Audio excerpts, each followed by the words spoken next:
Welcome to the Deutsche Welle debate at the World Economic Forum Sustainable Development Impact Summit in New York. My name is Sarah Kelly. Our central question today is how can we build a market that people want? One that prioritizes not just profits, but also rewards those who are tackling some of the most pressing issues of our time, including sustainability, inequality, and climate change. What will it take to redesign today's business, today's economic models, in order to provide for that sort of long-term value, and ultimately, a more sustainable and a more inclusive society? To discuss, we have a very distinguished panel. The CEO and chairman of the management board at Royal DSM is joining us, Feike Sijbesma. Senior advisor to the World Economic Forum, and also the Inter-American Development Bank, Caroline Anti. And we have the co-founder of Bye Bye Plastic Bags and also one of the co-chairs at this year's summit, Malati Wiesen. And we have the Prime Minister of St. Lucia joining us from there, Alan Chastanet. Thank you so much to all of you for being here today, and please let's give our panel a very warm welcome.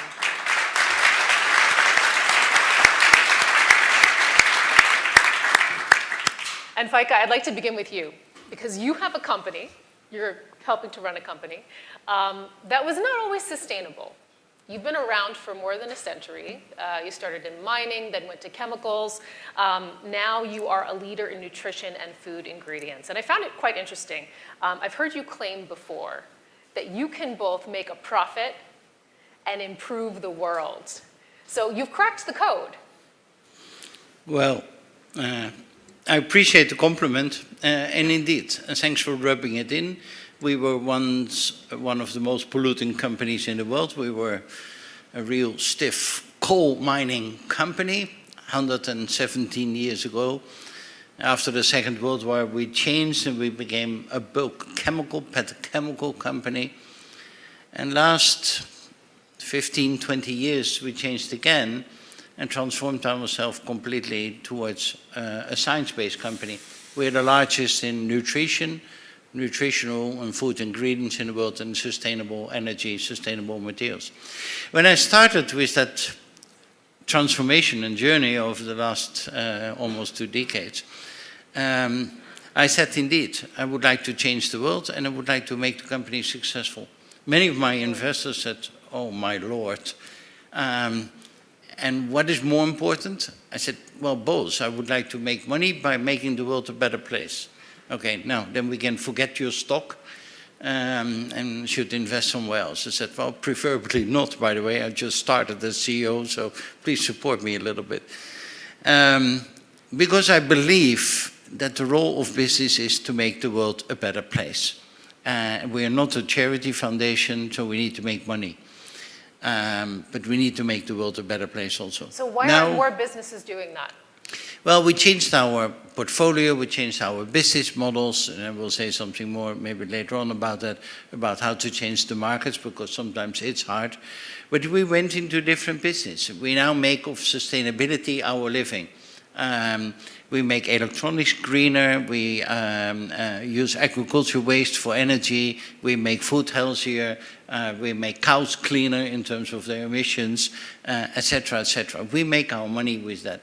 Now, at this moment, and our share price did very well, the company did very well, so investors say, okay, apparently it is possible to make the world a better place and to make money.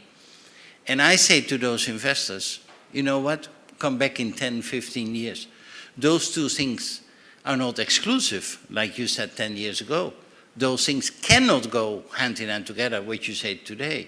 Those two things will go hand in hand together in 10 years from now. Otherwise, the millennials don't want to work for your company anymore. They don't buy your products. You forgot to put a price on carbon. You wake up in a nightmare where you lost your license to operate. I believe in that business model, and it didn't went automatically. It was hard. There were growing pains along the way. And I want to ask you a little bit more about those in just a minute and how you coped with them. But I mean, ultimately, I mean, there is still this gap when we're talking about transitioning the markets towards sustainability. Caroline, I'd like to bring in your experience because you bring a very interesting view to this panel. You've worked in the public sector, in the private sector, held leadership positions over the past decades, the World Bank, UBS. Where do you see the biggest gaps right now and the ones that we have potentials to close? I think that the good news, and following on from Feike, is that things are changing. The bad news is I'm not sure they're changing fast enough, and there are a lot of pitfalls. It's true that recently we've had some good progress. We've seen the Business Roundtable move away from shareholder primacy, say that stakeholders, we must think now about stakeholders, and today I saw a bumper sticker which said, no more share value, but shared value, which was a nice little slogan.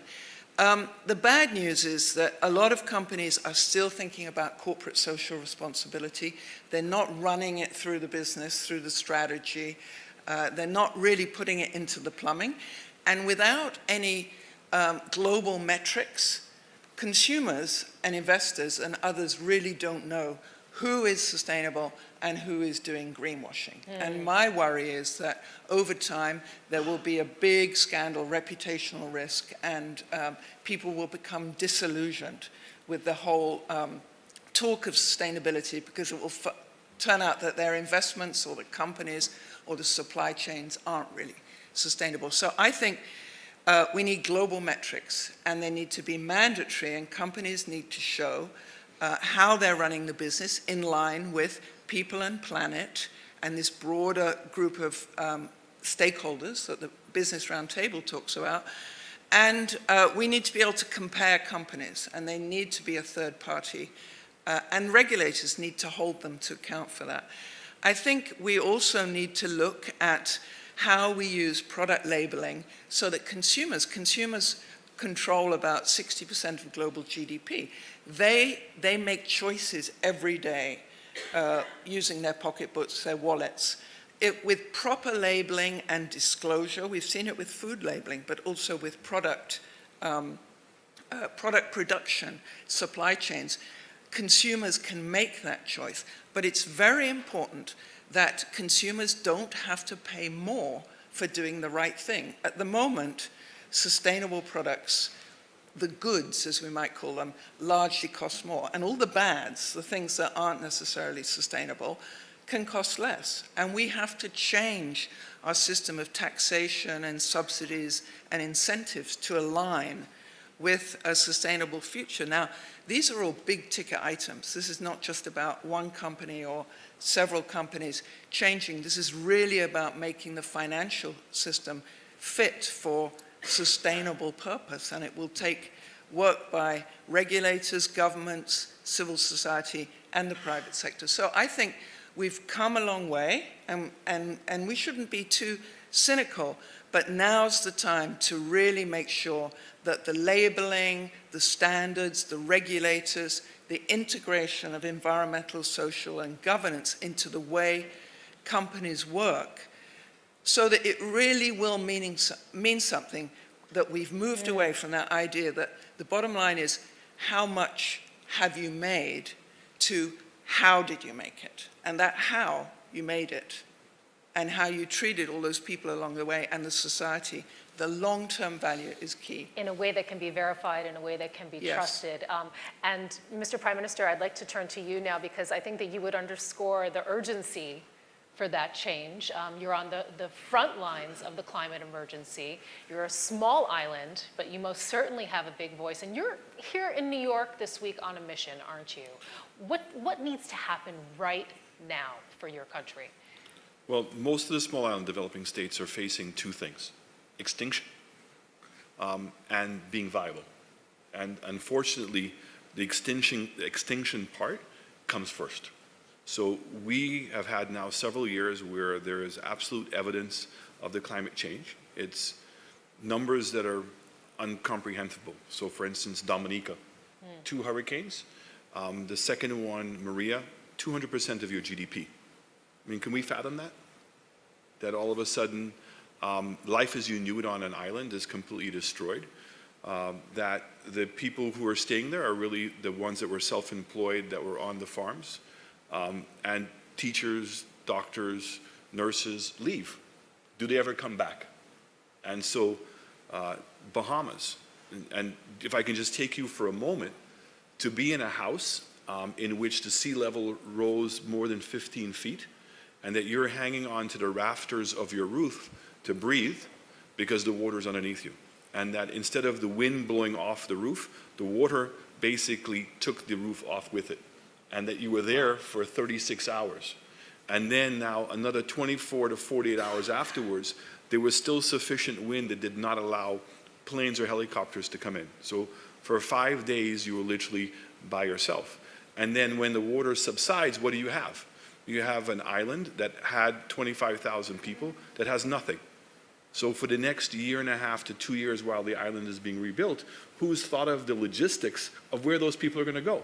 Who's thought of the logistics of who is going to support those people? And I was just saying, when they left with just the clothes that they had. No ID, no job. So imagine they have to now get their IDs, be able to get into their bank accounts, who's paying their mortgage, what's going to happen. And so these are the logistics that we have to start thinking of when I talk about being extinct. The final nail in the coffin for us is that we become now uninsurable. So if we don't build the physical resilience to reduce the amount of economic impact and chaos that the storm causes, then we become uninsurable. So a good friend of mine who has a hotel in Dominica, his insurance went up 600%. 600%. 600%. So it's Wow. now 20% of his operating cost. There's no model in which you can pay 20% of your operating cost for insurance. That's just not viable. And that's now. And since that hurricane, nothing has happened. So the second thing that we're trying to compete against is basically competitiveness on a global basis. And for a lot of the small island developing states, the macro rules of the IMF and the World Bank have unfortunately not been kind to us because it's one size fits all. And so we have been arguing that we need to start from micro when you're a small island. The number of things that we have as a choice to do is limited. So that's what you have to start with. And then you have to make sure your macro policy is in support of that. Now here's what happens. We have the storms coming. I know what I need to do. I need to slope stabilization, broaden and widen my rivers, put utilities underground, dedicated shelters, coastal restoration programs. But I don't have the money. If I have to go and borrow the money on commercial terms, because the OECD has now classified me as a middle-income country because of my per capita GDP. So, I mean, you need action, not only from the private sector, you also need policy changes. You need public sector action as well. I want to get to that in just a second, but you mentioned the micro level. Now we're going to the grassroots level. Correct. With you, Melati. Your generation, they're out on the streets. They're demanding action on climate change. You've actually been taking action yourself. At the age of 12, you started this organization in order to tackle an issue in your home country of Bali. That was the use of single-use plastic items that were being disposed of and polluting your waters there. A big initiative for a 12-year-old to take at the time. I mean, how did that make you feel? Surely you must have felt a sense of anger. I mean, where were the adults in the room? Why was this problem not being handled? Yeah, thank you. Yeah, I mean, I'm not 12 years old anymore, but at times, I'm 18 now, and I like to say that I'm a full-time change maker, dedicating my life entirely since I was 12, where growing up on the island of Bali, definitely there was this deep frustration as to why nothing was happening in this situation of plastic drowning our island home. And yeah, we learned that 40 other countries around the world ban plastic bags. So you can imagine at the age of 10 and 12, my sister was 10, I was 12, we looked at each other and said, 40 other countries, we can do it too.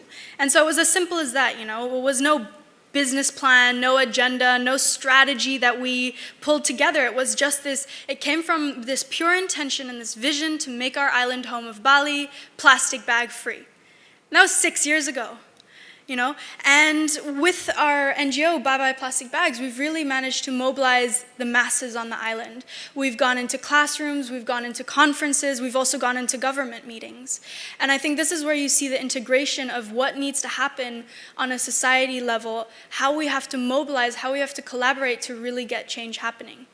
Now, it shouldn't have taken us 6 years, but I can now say finally with a smile on my face that as of 2 or 3 months ago this summer, we finally saw the implementation of the ban come in place for plastic bags, straws, and styrofoam on the island of Bali.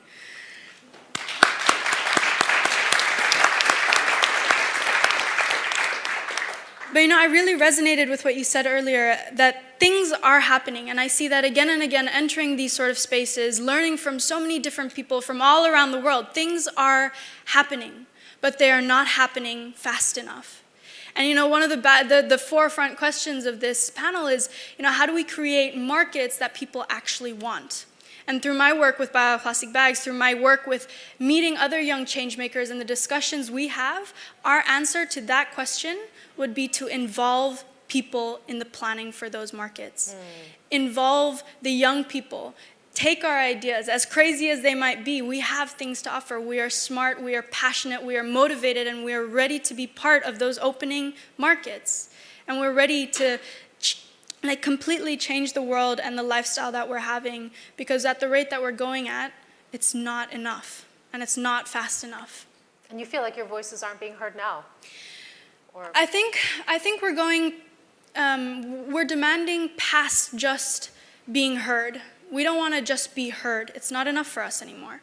We expect a seat at the table. We expect to be invited to these high-level discussions. We expect to be involved in political meetings, because I think that we grew up with a reality so extreme that no other generation has ever experienced. Our childhood was completely taken away from us. And so in order to have a say with what happens in our future, in our lifetime, we not only expect to be heard, but we expect to be a part of the decisions that are being made today.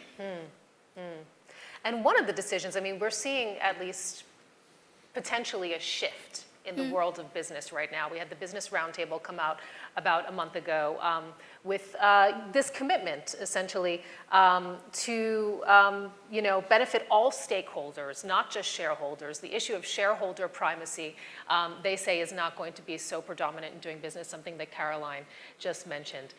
We actually polled everyone through the World Economic Forum on Twitter to ask whether people believe it. And we asked the following question. Business leaders say they want to be more sustainable. Do you believe them? I can imagine that you might imagine how people answered. So 23% of people said yes. 22% of people said, I'm not sure. 55% of people said, no, I do not believe them. So, there is clearly a distrust out there. Feike, I'll turn to you. Essentially, people saying, CEOs like yourself, you're greenwashing.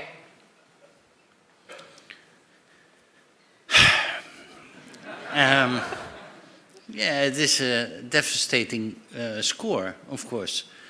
Let's go back. Let's see what you do. What is the essence of business? It is a simple model in which we have a distribution of competences. You're better in this, I'm better in this, you do this, I do this, and then we exchange at the end of the day and we live all happy here together.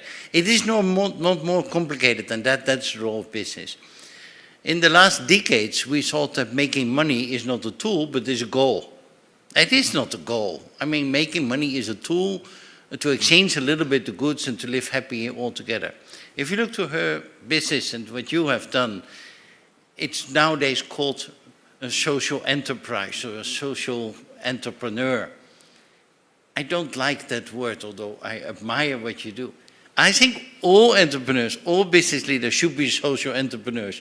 You should go to jail if you are not one, because all business should serve society. CSR, like Caroline also said, is out. You need to do it in the mainstream of your business. That is what we need. And I don't like this score, because look to yourself, look to other people. I mean, I've said it a few times this week also. It's not true that after high school, all the good guys went to government and all the bad guys went to business. Life is more complicated than that. There are good people in business and also so-so people in government, but let me not go there. And they want to, we want with our company, I want to leave a better world behind. That's all I want. But Feike, I mean, you don't like the score, right? But do you see validity to it? I mean, is there a point there? And what, in your view, separates a sustainably run business from one that's just greenwashing? And what are you seeing more of out there right now? Are you seeing people really doing the work, or is it just Well, like Caroline saying, all smoke and it mirrors? is changing. The world is changing, and that's the positive news. And companies are changing. The new generation is coming at the helm and want to do things in a different way. I see myself also as a new generation, maybe compared with the... Don't laugh. I want to do it in a different way. And that means that CSR is out, you do in the mainstream of your business something good for the world. And that goes with resistance of shareholders, that goes with greenwashing of some other people who do it on the side, the matrices are unclear, etc. What annoys me, I give two very short examples, but we have been helping the World Food Programme for almost 15 years. And I had a debate with Ban Ki-moon and Kofi Annan, how long do we continue? Well, for another 20, 100 years? I don't know. I said, but I don't want it. How can we change that? Changing markets. We have competences, let's do so. Yeah, then you need to produce food locally in Africa. Good. So we go to Rwanda, first country. We ask 9,000 farmers, in the meantime 25,000 farmers, all you grow, I buy. I make a big factory in Kigali, I bring all the crops to Kigali, locally sourced, locally produced, locally processed for the local population. 1.5 million people are not stunted anymore in Rwanda due to that. Now you get the systems. Sometimes development aid of some richer countries comes in the country and gives crops for free. My farmers cannot compete with that. I say, I continue buying from you, then I make a loss. Okay? Otherwise I lose their trust. These kind of things need to be changed. And this is what sometimes annoys me also, that the systemic changes in the market take long, and I need it for the simple goal to live all happily here together. Africa should be a food exporter, but for sure not an importer. Okay. Let's talk about how we can make that change happen. Caroline, I'm turning to you because I want to get concrete steps, actually. What would you need to see from CEOs and from business leaders to make you believe that they are serious, that this isn't just a piece of paper that they've all signed to make themselves feel a little bit better at the end of the day? I think the biggest issue behind the lack of trust is how many different systems there are to measure these sustainability and even to define what sustainability is. I was just in a meeting earlier where I heard there are 600 different types of metrics, not talking to each other, not necessarily compatible, to say whether a company is running itself sustainably. And many of those just focus on the immediate footprint of the company. They're not actually looking at, is the company creating long-term value for the society? So we have a financial system, a regulatory system. Some might say it's too onerous. We have a compliance system that asks companies and banks to conform to a whole host of issues. We need to start extending that to conforming to a clear set of metrics about how is environment, social governance, whatever it may be, is integrated in your business. One set of metrics so that people can see and people can make comparisons across companies. I mean, companies love competition. Let's have some competition.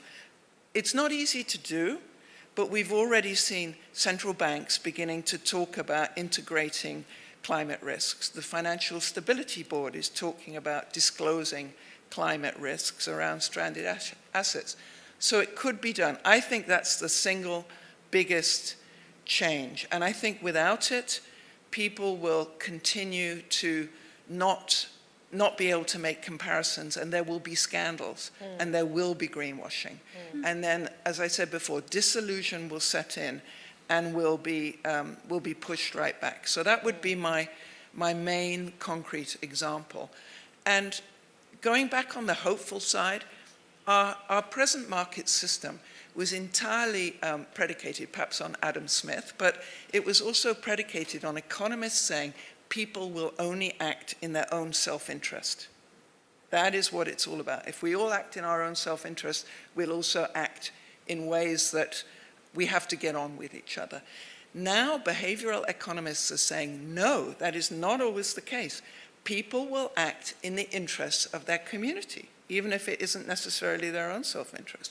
A whole new school of economics has come up questioning that premise. And on the basis of that, we can move to sustainable markets, I believe, because we're seeing that people are not those animals that don't care about the collective. Actually, we care a lot about the collective. We just got to find a way of integrating not just financial capital, but natural capital, physical capital, social capital into the way we measure with global metrics. So, Caroline, it's not the best thing you can do then is give a mirror to every CEO?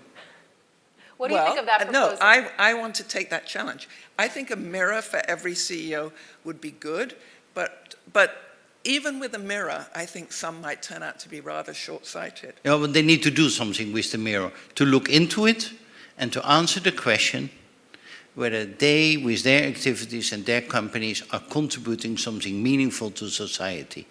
And if not, then you can maybe call your company successful, but you missed the point why we have an economy.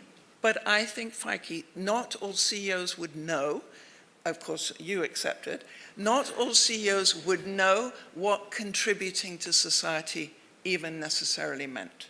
They might think it's a share price. So that's why we need this rather boring issue of definitions. Even green, not everybody knows what green means. Yeah. Is it light green? Is it dark green? And I'm curious to hear what you actually think about, where regulation might step into all of this, whether this is just voluntary or whether we need something with a little bit more teeth. I'm going to get to that in just a second, but Melati, I just want to ask you for your quick reaction.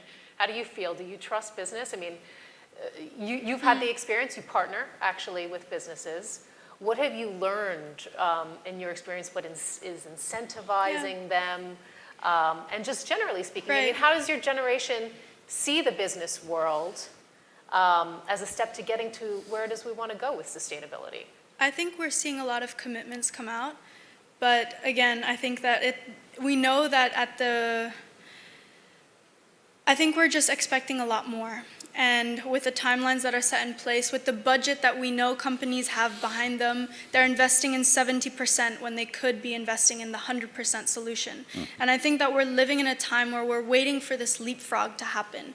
And that's where I think young people play a huge role. And I think the biggest mistake that any company can make is to look at us and invite us to meetings or lectures as an inspirational part. I think we're beyond just an inspiration, and I think that a lot of us young people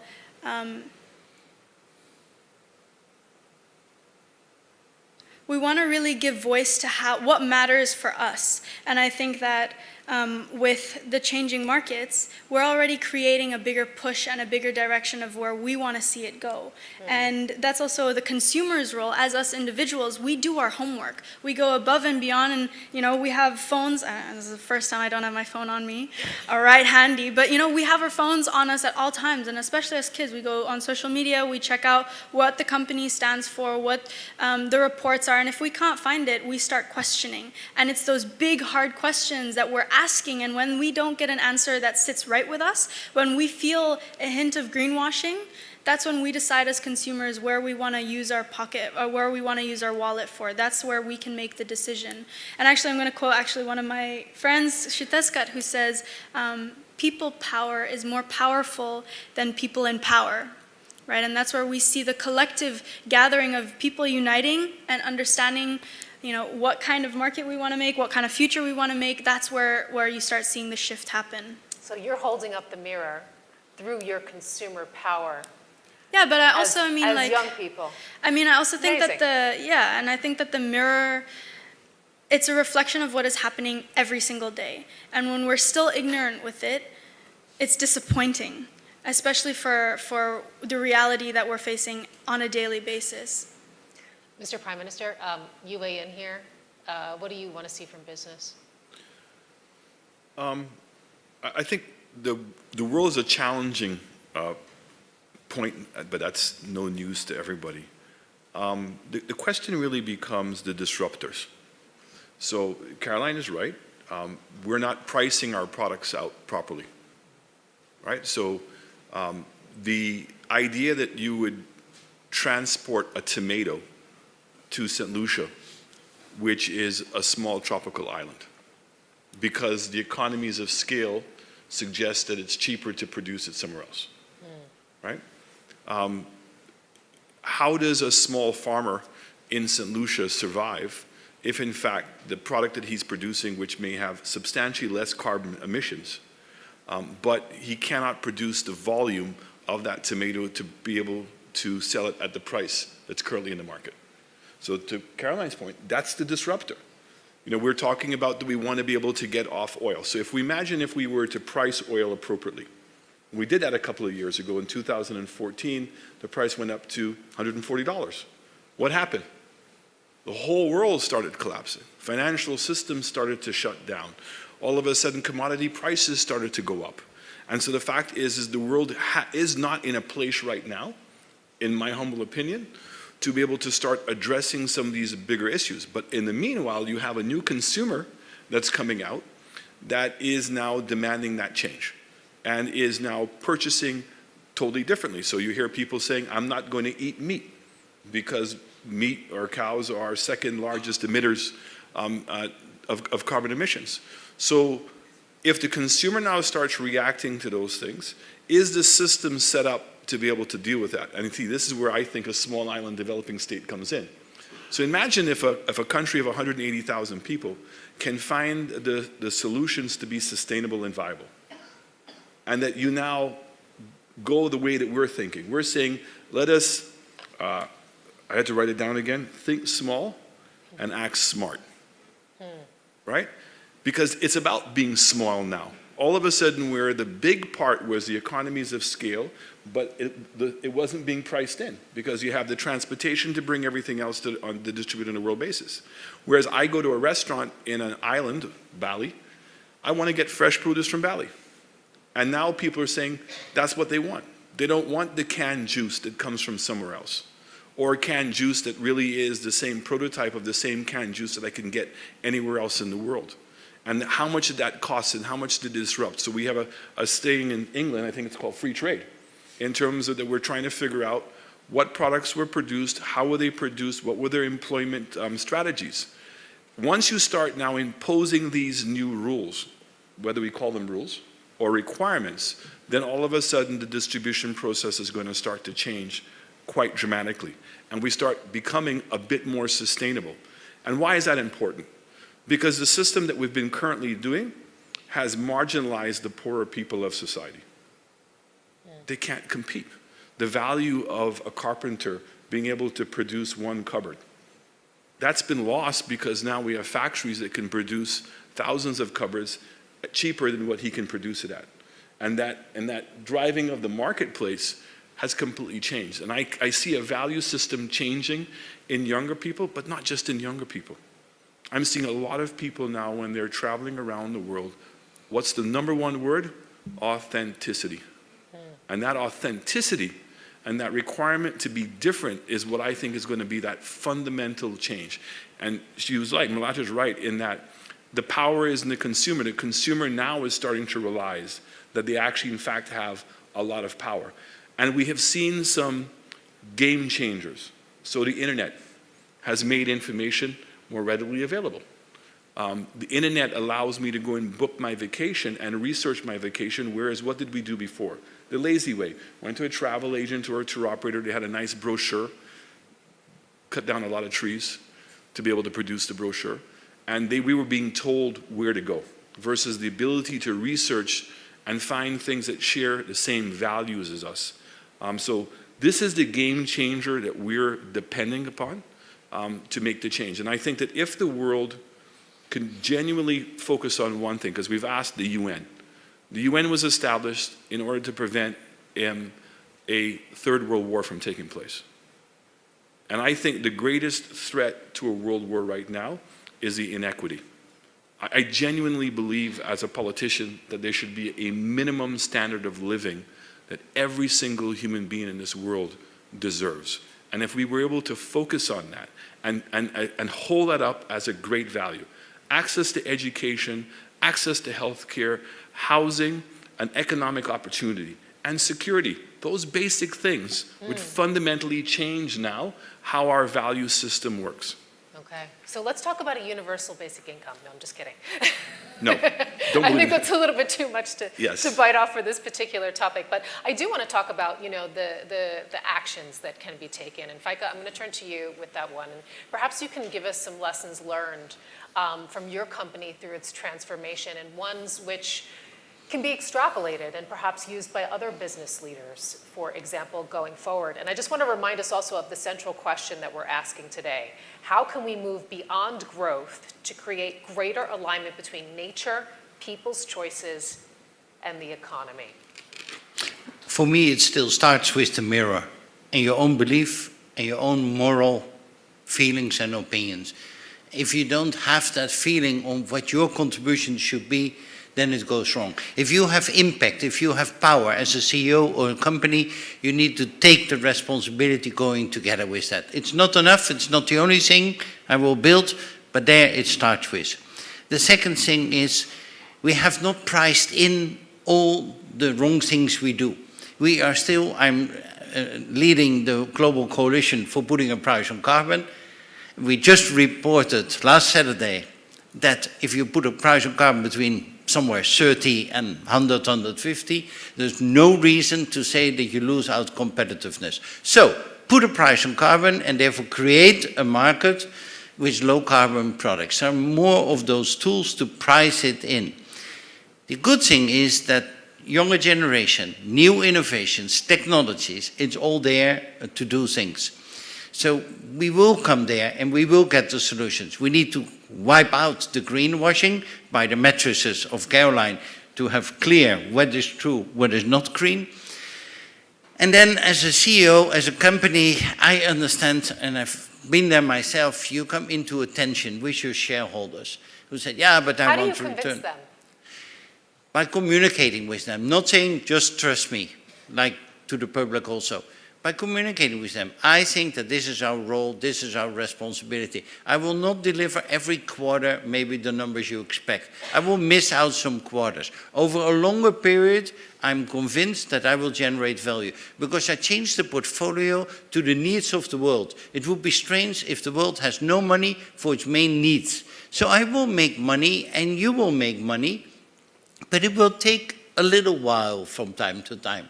And follow with me. And I need to communicate well. I need to be close with them.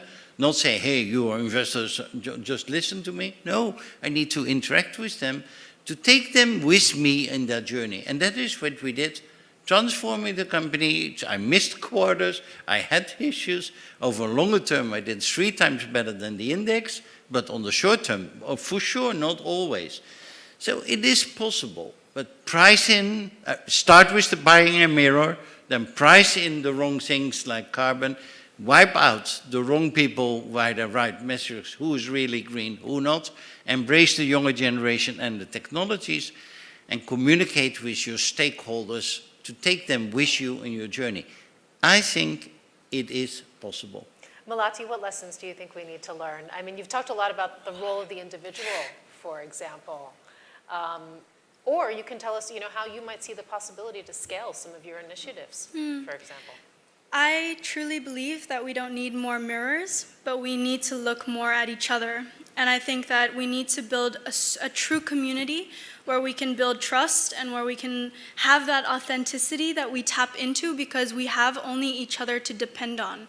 And how we get rid of that greenwashing is not by holding up a mirror, but by looking at each other and by honestly calling out each other when we feel like we're wrong and when we know there is another way. So one of the initiatives where I think taps into an answer to the question of how we create that new market that relates people, the economy, the environment, it's called Mountain Mamas.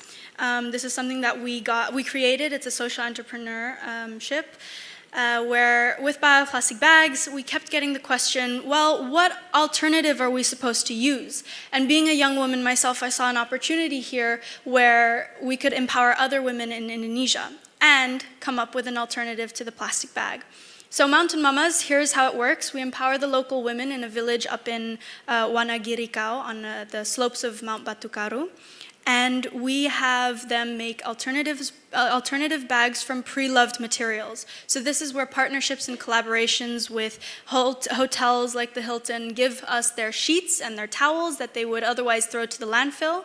We dip dye it in organic dyes, and the women make them into bags. We give the women each bag they make individually, they get paid. 50% of the sales profit go back to the community where the women are from, and this gets put into a budget for 3 things. Healthcare packages for families, waste management systems that aren't currently set up, and education. So here's a model that's easily replicable around the island of Bali, around the country of Indonesia, where we see women taking lead and moving forward economies, moving forward communities, and bettering the environment. And this is something that I hope to see happen more and more because, again, truly I believe that we can make new markets, and it's already happening. We know the ways, we know what we want. And so I think we have to just be a little bit, we have to think a little bit bigger and encourage each other and be brave enough as business leaders to, just maybe jump into the oblivion a little bit deeper. And I think big thoughts is something that you would certainly welcome, Mr. Prime Minister, a big action as well. Your final thoughts? How can we go beyond growth to create greater alignment between nature, people's choices, and the economy? Briefly, please. From an economic perspective, and Caroline talked about it, the greatest impact on GDP is consumption.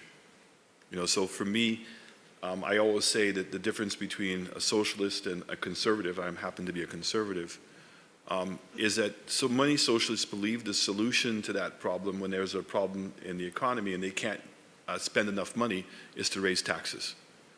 For me, whenever I'm seeing I'm not raising enough money, then it tells me that the economy is not turning around enough for me to earn enough taxes. And once I understand that model, and I'm not seeing people consuming, or I didn't see enough consumption, then it now is to start working backwards. So the problem that you have is, as I said, you have a market that is contracting because individuals are finding it more and more difficult to be able to make an ends meet.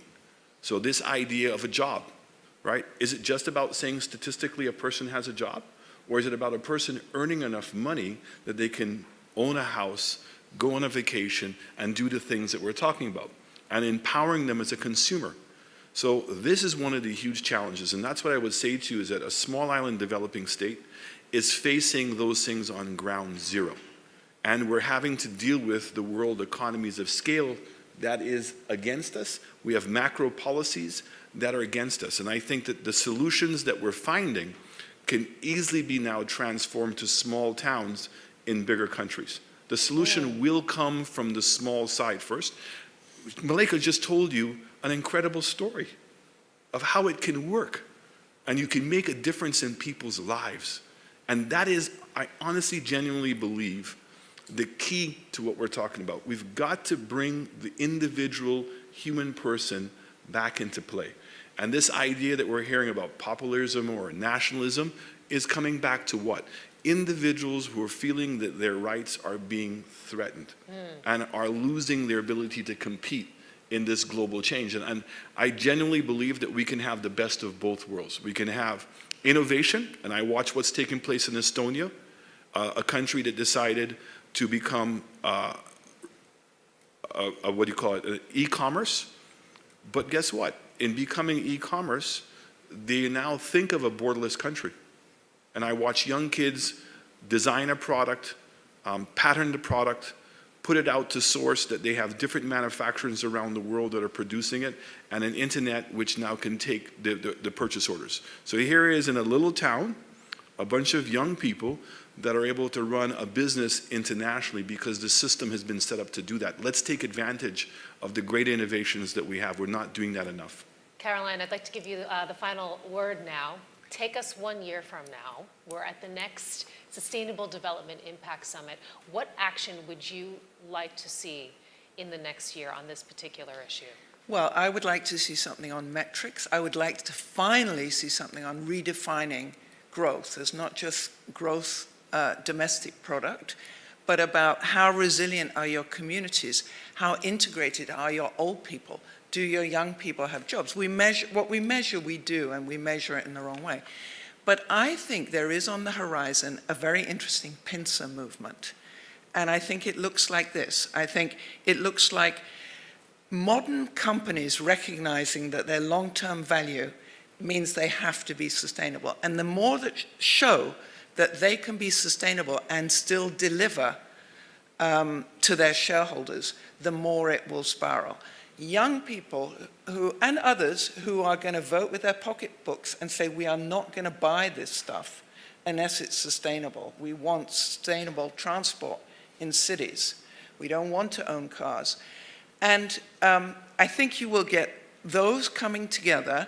And I think what you will see is that you begin to change the market as consumers will not buy the public bads. They want the public goods, the things that can really make a difference.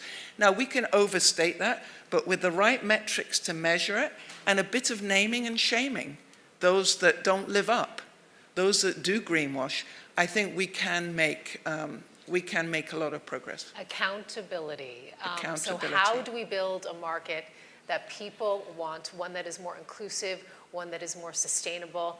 We thank you so much to all of you for being here for this Deutsche Welle debate at the World Economic Forum Sustainable Development Impact Summit, and especially a very special thanks to our panelists.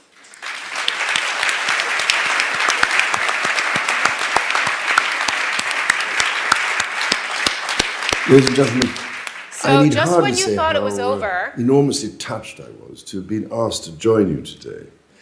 And it is with deep regret that I cannot be with you in person at this World Economic Forum Sustainable Development Impact Summit. I pray, therefore, that you will forgive my absence and the fact that I am appearing as a rather disembodied video message.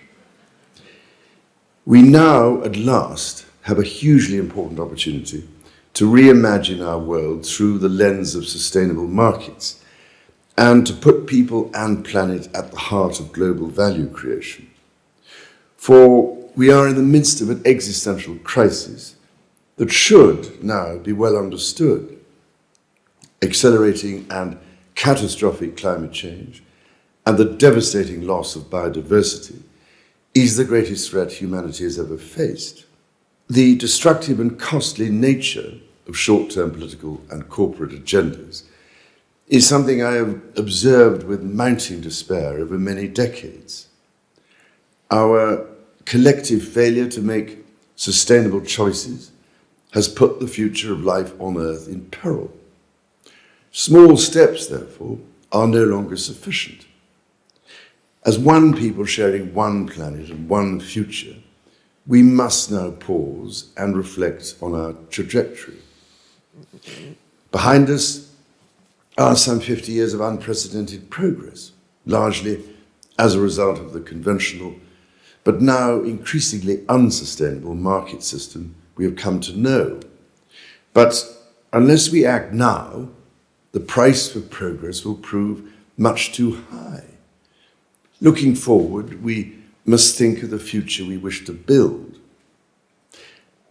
As the world finally begins to awaken to the sustainability movement, calls are increasing for a new kind of market, a sustainable market, one that is inclusive, equitable, green, and profitable, and where sustainable principles drive growth. Sustainable markets generate long-term value through the balance of natural, social, human, and financial capital. They drive systems-level change through consumer demand, sustainable alternatives, and an enhanced partnership between the private and public sectors. And they inspire the kind of innovation we so urgently need. There are promising moves in this direction already. We see bold, sustainable market creation emerging in the areas of food production, renewable energy, transportation, and construction. Multinational businesses, global investors, asset owners, and financial institutions are beginning to grasp the full extent of potential profitability and value associated with integrating positive environmental and human impact into core business models. But to move forward, we all have a part to play. What governments do and don't do is critical. Mission-orientated policies can create and shape markets. Incentives can attract or repel investment. Taxes can favor or suppress energy choices. And information, such as product labeling, can win or lose customers. To make uphill progress, we also need to end perverse subsidy regimes, as too often seen in agriculture, fisheries, and fossil fuels, and flawed pricing systems that result in the relentless allocation of capital to short-term unsustainable uses. Now, as I've been trying to indicate for the past 15 years through my Accounting for Sustainability initiative, we must integrate natural capital costs into business and financial systems, backed by the regulatory power to enforce them. Without a proper accounting of natural capital, market as well as societal risks will continue to be improperly priced, and new market opportunities will be squandered. Financial regulation and reporting, which integrate sustainability with global standards and mandatory disclosure, are equally vital. In addition, we need to move from donor and grant-based funding towards helping countries compete in the global financial market. This will mean becoming more innovative about de-risking, guarantees, and blended finance in support of sustainable endeavours. Ladies and gentlemen, as consumers controlling an estimated 60% of global GDP, people around the world have the power to drive sustainable market trends. And we must not forget our young people who are desperately crying out for action and who are eager to engage in solutions.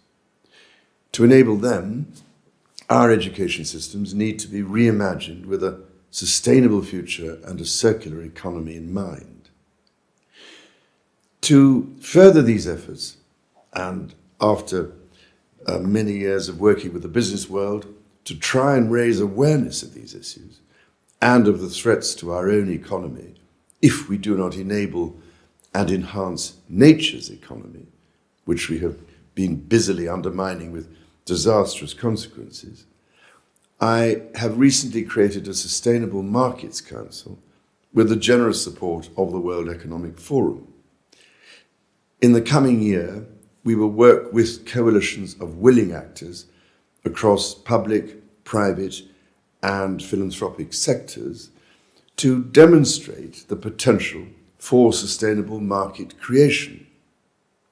Examples include natural capital, alternatives to plastics, and green public infrastructure. Our goal is not to duplicate the work of others, but to convene, leverage, and scale up examples of best practice around the world. From a systems perspective, we aim to support a dramatic shift in corporate business models, a reorientated and mobilized financial system, and an enabling environment that incentivizes action. To drive consumer demand, we will seek to establish a global labeling system for goods and services that will allow consumers to make informed choices for people and for planet. We will also work with others towards universal sustainability metrics and global standards. At its heart, we aim to demonstrate in practical ways what we believe to be possible in terms of creating a far more balanced and sustainable future with nature and natural and social capital brought back to the center of the circle. At this critical juncture, as leaders, citizens, and consumers, we must exert the power of our influence to do the right thing and to support this transition to genuinely sustainable markets. Needless to say, ladies and gentlemen, I very much hope to be able to work with you in this vital endeavor.